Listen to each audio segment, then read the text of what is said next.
Quelles sont nos plus grandes peurs? Nous avons tous des peurs, ça fait partie de notre réalité d'humain, mais finalement, de quoi avons-nous peur? Mis à part la peur des araignées ou des chiens ou je ne sais quoi, je parle des peurs qui dominent notre expérience en tant qu'humain. Le partage que la plupart des gens me font, finalement, se résume à des peurs bien circonscrites.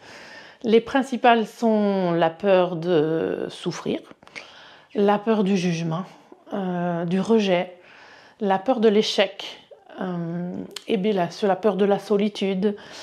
Si on regarde toutes ces peurs-là, on peut se rendre compte qu'elles ont toutes la même racine, en fait. Il y a quelque chose qui est en lien avec l'autre. Ça veut dire si j'ai peur, bien sûr, peur d'être abandonnée, peur d'être seule, peur du rejet, c'est bien sûr en lien avec l'autre, mais même la peur de l'échec, il y a cette notion de validation qui vient de l'extérieur. Si je me trompe, si je fais pas les choses comme il faut, etc., est-ce que je suis encore validée?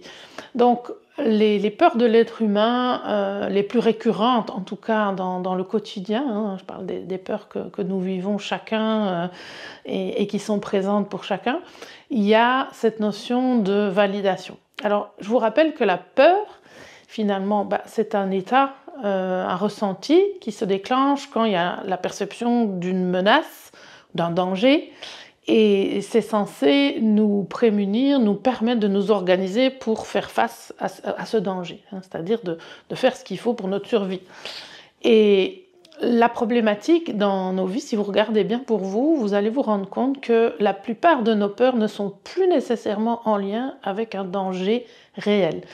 Réel ou supposé, c'est-à-dire qu'il n'y a pas de différence pour notre mental entre la réalité et nos pensées. Ça veut dire que si je présume qu'il y a un danger, si dans mon imaginaire je présume ou je pressens un danger, je vais avoir les mêmes ressentis que s'il y a un danger réel qui se présente en ce moment. Donc, c'est important de nous rendre compte que bien sûr, il y a des perceptions du danger qui vont être différentes d'un individu à l'autre, mais qui vont être en lien avec quelque part toujours ces blessures que nous avons tous, que nous portons tous par rapport à la sécurité intérieure. Et si je me retrouve dans une situation, par exemple, où je veux juste parler à quelqu'un, je suis dans un endroit, j'ai envie d'aborder quelqu'un parce que cette personne me semble sympathique, j'ai envie d'aller parler avec elle, et je sens intérieurement une peur monter, c'est-à-dire un frein, et qui m'empêche d'y aller, au final je ne vais pas y aller. Ce frein peut être en lien avec, bien sûr, des pensées imaginaires, des pensées qui me disent « mais non, tu vas déranger, tu ne sauras pas quoi lui dire, tu ne vas pas être intéressant, et peut-être que cette personne va penser que… » Donc, ces pensées-là qui font qu'à un moment donné, je pressens un danger, et que face au danger, comment nous réagissons? Certains y vont quand même, mais il faut déjà avoir une sécurité intérieure pour ça, sinon le réflexe, ça va être revenir dans ma bulle de confort, l'endroit où je ne prends pas de risque. Et c'est à peu près ce qui se passe face à nos peurs. Quelque part, il y a un système autonome qui nous maintient dans une espèce de zone de confort où nous n'allons plus nous mettre en danger de souffrir. Voilà. Et ça peut être bien sûr en lien avec des mémoires du passé, des choses que nous avons déjà vécues. Il y a un système de survie qui se met en place avec des mécanismes de protection qui font que finalement, au fur et à mesure, je vais rester dans un espace où je risque plus la souffrance. L'anxiété, c'est un état de peur qui est latent et qui n'est plus nécessairement en lien avec un objet précis. Ça veut dire que quelque part, je peux me sentir anxieux. Il y a des personnes qui se sentent anxieuses tout le temps. Ou tout simplement, c'est devenu un automatisme. C'est-à-dire que toute expérience, toute projection dans quelque chose amène de l'anxiété. Et là, on rentre dans des formes de pathologie, mais qui sont jamais très loin. C'est-à-dire que des peurs, nous en avons tous, c'est-à-dire des endroits où nous sommes moins assurés de notre capacité à rebondir, à réagir, à gérer la situation. Le danger perceptible est plus ou moins imaginaire, hein, et c'est essentiel pour chacun de nous de prendre conscience un peu dans quel espace nous sommes avec la peur. Hein, parce que clairement, si à un moment donné, c'est un état récurrent, hein, j'ai des personnes qui, en venant faire un stage, me disent je ne comprends pas ce qui m'arrive, je ressens que ça circule. J'ai toujours eu une boule dans l'estomac, ou j'ai toujours eu une boule dans le plexus ou dans la gorge, une tension, et tout d'un coup, là, c'est parti. Mais c'est comme si j'avais jamais ressenti ça. En fait, ce qu'elle est en train de traduire là, c'est qu'elle vit la boule au ventre, qu'elle vit, en fait, qu'il y a de la peur qui est là, et c'est presque l'état normal. C'est devenu l'état permanent. Et donc, pour s'en rendre compte, parfois il faut en sortir. Hein, c'est-à-dire que tout d'un coup, quand on ne ressent plus ça, on se dit waouh, mais j'étais même pas conscient de vivre avec de la peur. Hein. Alors ça, bien sûr, ça peut être important de le révéler à soi-même, cet état-là, mais aussi de se rendre compte qu'il y a des peurs paralysantes et où vous en êtes dans l'intensité de la peur. C'est-à-dire, est-ce que ces peurs vous empêchent de faire ce que vous avez envie de faire? Parce que finalement, c'est ça la clé. Le processus même de la peur, c'est finalement un état intérieur qui est censé nous signaler un danger pour qu'on puisse s'adapter. Mais si au final, il y a un danger qui est signalé et qu'on ne peut plus s'adapter, ça veut dire que finalement, on ne peut plus vivre, on ne peut plus aller vers, on ne peut plus expérimenter les choses, on ne peut plus aller vers la vie. Là, on rentre dans une pathologie et c'est essentiel de se rendre compte à quel endroit nous sommes dans cette expérience-là, où la peur prend le contrôle de notre vie et qui finalement, je ne peux plus simplement expérimenter, je ne peux plus être moi, je ne peux plus aller vers les expériences et ressentir de la fluidité. Il y a des peurs qui ont des histoires, des choses que nous avons vécues, qui se sont ancrées, et qui se redéclenche et qui amplifie la manière dont nous abordons les expériences.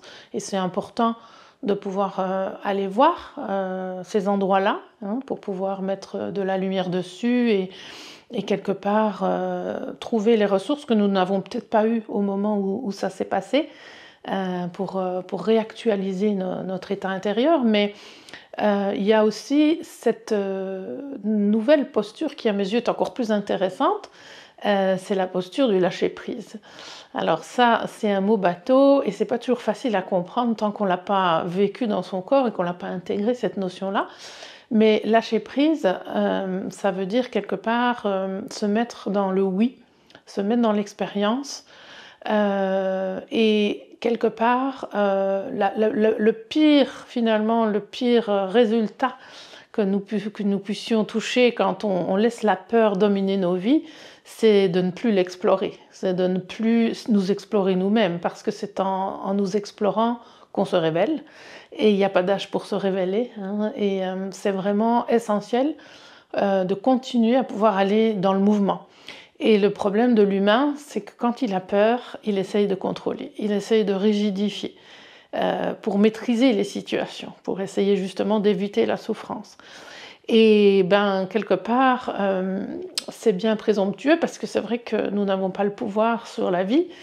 Je donne souvent cet exemple, on peut par exemple être quelqu'un d'hyper organisé, se dire bon voilà, la route c'est dangereux, donc je vais prendre une bonne voiture fiable, je vais réviser ma voiture bien comme il faut, je vais mettre des bons pneus, je vais respecter les règles et les limitations de vitesse, etc. Enfin bref, je vais tout faire pour pas être en danger, ce qui est bien sûr souhaitable, mais en soi, ça n'évite pas le danger, parce que le danger, il vient pas toujours de nous. Hein. Il y a des choses imprévues, on n'est pas à l'abri de quelqu'un qui a bu ou qui fait une queue de poisson au mauvais moment. Et ça fait partie du vivant. Hein. C'est-à-dire qu'on peut organiser des tas de choses dans nos vies, on peut organiser son mariage en disant je vais le faire au mois de juillet parce que là c'est pour qu'il fasse beau, puis je vais tout bien mettre en place, et puis finalement il pleut. Et c'est pas sous mon contrôle. Et ce qui est important de savoir, c'est que si j'ai pas la maîtrise de ce que la vie me propose, j'ai la maîtrise de comment j'y réagis. hein. Et donc, avec nos peurs, c'est la même chose. Ça veut dire, quand quelque chose se propose, bien sûr, il y a ce qui est révélé en moi, ce qui m'impacte, etc. Mais si nous apprenons à surfer, ça veut dire, quelque part, je vais pouvoir prendre ma peur avec moi, accueillir cet espace-là et quand même me mettre dans la proposition, quand même faire quelque chose avec ce qui m'est proposé. Hein. Comme je parlais du cas de la pluie, ça veut dire, ok, ça se passe et je ne suis pas content avec ça, etc. Mais en même temps, c'est ce qui se passe. Donc, je vais m'organiser autour de ça pour vivre un bon moment parce que c'est ça que je veux. Et pour les peurs, c'est la même histoire, c'est-à-dire, s'il se passe quelque chose et que j'ai peur, finalement, comment est-ce que je peux quand même aller dans l'expérience, bien sûr en prenant le minimum de précautions pour ne pas se mettre en danger réel, mais en soi, la plupart du temps, on peut reconnaître que nos peurs ne sont pas en lien avec des dangers réels. La plupart de nos peurs sont des projections. Hein. Est-ce que je vais y arriver? Est-ce que ça va être possible? Qu'est-ce qu'on va penser de moi? Est-ce que je vais réussir? Cette préoccupation du résultat est une des plus grandes peurs. Hein, ça veut dire, avant d'entreprendre les choses, est-ce que je suis sûre que ça va fonctionner? Est-ce que ça va donner? Est-ce que les gens vont apprécier? Est-ce que ça va être... En soi, c'est quelque chose sur lequel on n'a pas du tout le contrôle. On peut juste faire de son mieux. Et pour ma part, c'est comme ça que je me suis sortie il y a très longtemps. Je me suis mis à donner des conférences, moi qui étais d'une timidité maladive. J'avais un ego qui me disait est-ce que tu es sûr de tout ce que tu vas dire? Il me mettait la pression en me disant il faut vraiment que personne ne puisse te poser une question à laquelle tu ne pourrais pas répondre. C'était hyper anxiogène et évidemment que le premier réflexe c'est pas y aller parce que c'est tellement dangereux d'avoir tout sous contrôle, d'imaginer toujours le cas qui pourrait arriver qui serait dramatique, que finalement si on écoutait ces voix-là, finalement on ferait plus grand-chose. Donc malgré cette peur, je me suis lancée dans l'expérience en me disant allons-y, on verra bien, je prends ma peur avec moi. Et c'est grâce à ces expériences les plus inconfortables où j'ai dépassé mes plus grandes peurs que j'ai aussi eu les plus grandes révélations sur moi-même. Et je suis sûre que c'est la même chose pour vous. C'est vraiment dans ces espaces-là, finalement, que on va se découvrir. C'est pas quand on reste dans sa bulle de confort à faire toujours de la même chose qu'on va avoir des révélations sur soi. Donc c'est vrai que pour moi la clé et ce que j'enseigne dans mes stages quand on travaille sur les peurs, c'est finalement s'autoriser à toucher cette ressource incroyable qui est la ressource du lâcher-prise. Ça veut dire je sais que j'ai des ressources en moi et je vais dans le oui sans savoir où ça va, sans connaître le résultat, sans pouvoir mettre en place tout un système de précautions qui voudrait me faire prendre zéro risque parce que celui-là il n'existe pas et quelque part plutôt me fier dans le présent à revenir dans mes ressources et comme les enfants qui explorent la vie, ils se soucient pas, évidemment ils se mettent en danger, donc c'est important nous d'avoir toujours un petit mécanisme qui permet d'avoir une vigilance sur les réels dangers, mais sinon c'est d'aller dans cette capacité-là à aller dans le mouvement et finalement à aussi déprogrammer toutes les peurs imaginaires que nous avons, toutes les pensées qui finalement créent la peur alors qu'il y a très peu de danger réel dans la plupart des cas.